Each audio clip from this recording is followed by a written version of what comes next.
The last night I spent with my father. The hospital rooms smelled like antiseptic and cold air, and the only sound was the slow, steady rhythm of the machine beside his bed. He had been unconscious for most of the day.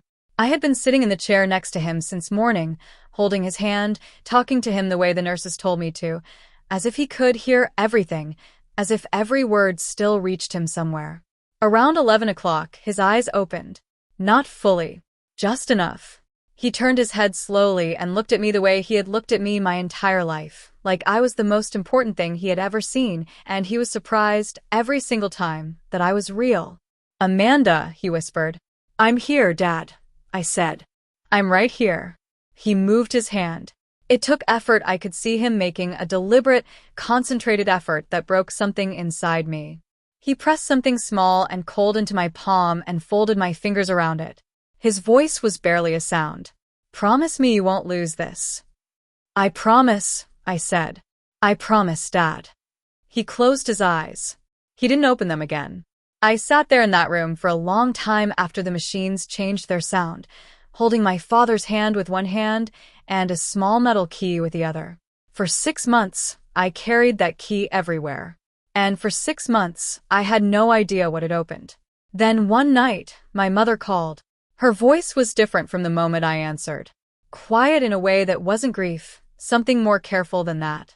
Something that had been waiting. "There's something your father never told you," she said. "You need to come home." Before I tell you what I found, please take a second to like this video, subscribe to the channel, and tell me in the comments what country you are watching from. Now, let's begin. My name is Amanda Sullivan. I am 29 years old. And for most of my life, I thought I knew exactly who my father was. Edward Sullivan was a maintenance supervisor at Jefferson Elementary School in Dayton, Ohio. He had worked there for 31 years, the same building, the same hallways, the same boiler room he had learned when he was 26 years old and had never left. He drove a 2003 Ford pickup that he kept immaculately clean. He wore the same style of flannel shirt in 3 rotating colors. He made the same pot of coffee every morning at 5:45 and sat at the kitchen table for exactly 30 minutes before he left for work. He was, by every visible measure, an ordinary man living an ordinary life. Growing up, I loved him completely and understood him poorly. He was warm and steady and always present, but he wasn't a man who spoke much about himself. Ask him what he was thinking and he would smile and say something about the weather or whether the Browns had any chance this season. Ask him about his past and you'd get short, cheerful answers that felt like the summary of a story, with the most interesting parts removed. My friends' fathers were doctors and lawyers and businessmen who talked about their accomplishments at every family dinner. My father fixed broken pipes and changed light bulbs and knew the name of every child in that school building. It wasn't until I was much older that I understood the difference between what impresses people and what actually matters. But even then, even with that understanding, I never fully knew him. I didn't know him at all. He was diagnosed with pancreatic cancer in March. By September, he was gone. The 6 months in between were the kind of time that reshapes everything. The way you think about days, about words left unsaid, about all the Saturday afternoons you didn't drive home for because something else seemed more pressing. I moved back to Dayton for the last 2 months. I sat with him every day. We watched old baseball games and I read to him, and sometimes we just sat in the same room in comfortable silence, the way we always had. He didn't talk about being sick. He didn't talk about dying. He talked about whether the neighbor's maple tree was going to need trimming before winter, and whether I was eating enough, and how he hoped I was happy in my life. The last coherent conversation we had was 3 days before the end. He told me I had always made him proud, not because of anything I had accomplished, just because of who I was. He said it plainly, without theater, the way he said everything. I told him I loved him. He said he knew. And then, on the last night, he pressed the key into my hand. After the funeral, after the quiet weeks of paperwork and condolence cards and casseroles left on the porch, I went back to my apartment in Columbus, and I put the key on my nightstand. I looked at it every morning. A small brass key, old-fashioned in a way that suggested a padlock or a safety deposit box or something that hadn't been manufactured recently. There were no markings on it. No tag. No explanation. I asked my mother about it. She looked at the key for a long time and said she wasn't sure. That maybe it was for something in the garage, or an old filing cabinet, or something she had forgotten about. I believed her. I shouldn't have. The call came on a Tuesday night in early April, 6 months and 3 weeks after I had made my father that promise. My mother's voice had a quality I hadn't heard before. She had been through grief with me, and I knew the sound of grief in her voice. This was not that. "There's something your father never told you," she said. "He made me promise to wait 6 months after he was gone. He said you'd need the time first." My chest tightened. "What are you talking about?" "Come home, Amanda. I'll explain everything when you get here." I drove to Dayton the next morning. My mother was sitting at the kitchen table when I arrived. In front of her was a piece of paper in my father's handwriting, an address I didn't recognize, and a single sentence beneath it. "She'll know what to do with the key." The address was a storage facility on the east side of Dayton, 20 minutes from the house where I had grown up. My mother told me, slowly and carefully, what she knew, which was not everything, only the shape of it. My father had rented that storage unit 15 years ago. He had gone there alone on Saturday mornings every few weeks for all 15 of those years. He had never asked her to come. He had never explained it in full. He had only told her once that it was something he needed to do, that it was between him and himself, and someday the right person would understand. She looked at me across the kitchen table. "He said it was always meant to be yours," she said. I drove to the storage facility alone. The unit was near the back, number 114, a mid-size roll-up door, padlocked with a lock that looked exactly as old as the key in my hand. I stood in front of it for a long moment in the cold morning air.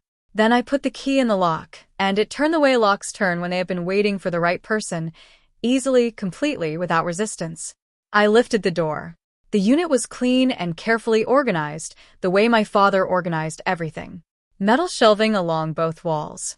Labeled boxes, stacked neatly. In the center, a small wooden table with a single metal box sitting on top of it, different from the padlock, smaller, with a simple latch that lifted without resistance.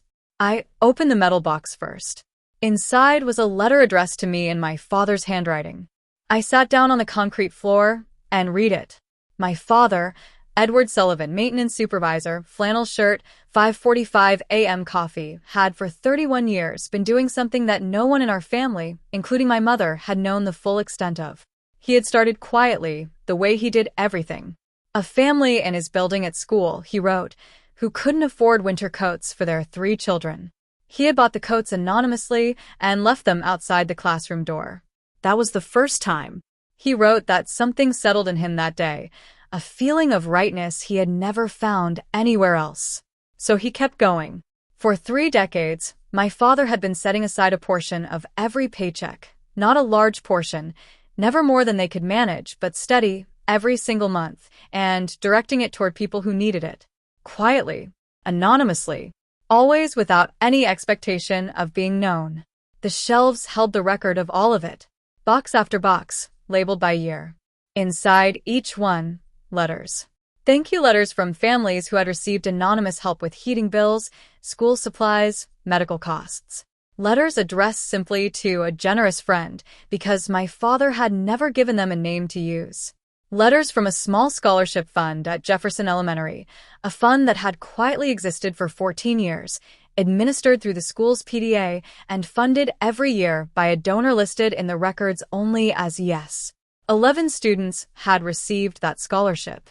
I found all 11 thank you letters, folded carefully, stored in a single envelope marked with the year each one was sent. I also found the passbook for a savings account I had never known existed. My father had been building it slowly, over decades, adding to it with the same patience he applied to everything. The balance was more than I expected, not a fortune but real, substantial. Significant for a man who fixed boilers and changed light bulbs and drove a 2003 pickup truck. At the bottom of the metal box, beneath the letter, was a handwritten note on a separate piece of paper. 2 sentences. "This is yours now. Keep going." I sat in that storage unit for 2 hours. I read every letter. I went through every box. I held the scholarship envelopes and thought about 11 children who had gone to school, gone to college, gone on with their lives, never knowing that the quiet man who kept the hallways clean had been the reason a door stayed open for them. My father had spent 31 years being invisible in the most profound possible way. Not invisible because no one noticed him, but invisible by choice because he had decided, somewhere early in his life, that the point was not to be seen. The point was for the thing itself to happen. The help to reach the person. The coat to be warm. The bill to be paid. The scholarship to be real. He had not told us because telling us would have changed it, made it about something other than what it was. I thought about every Saturday morning he had driven to this unit while I was growing up. Every hour he had spent here, organizing, recording, making sure the record existed even if no one ever saw it. Building something patient and quiet and completely invisible because that was the only way he knew how to love the world. Everything I had thought I knew about my father was both true and insufficient. He was ordinary. He was also extraordinary. Those two things had been the same thing all along, and I had only been able to see one of them. I still have the key. It sits on my kitchen table now, not the nightstand. 3 months after I opened that unit, I met with a financial advisor and a lawyer, and I set up a structure to continue what my father started. The scholarship still runs. The families still receive help anonymously. I added one thing he hadn't done. I wrote a letter, just one, to each of the 11 scholarship recipients. Not explaining everything.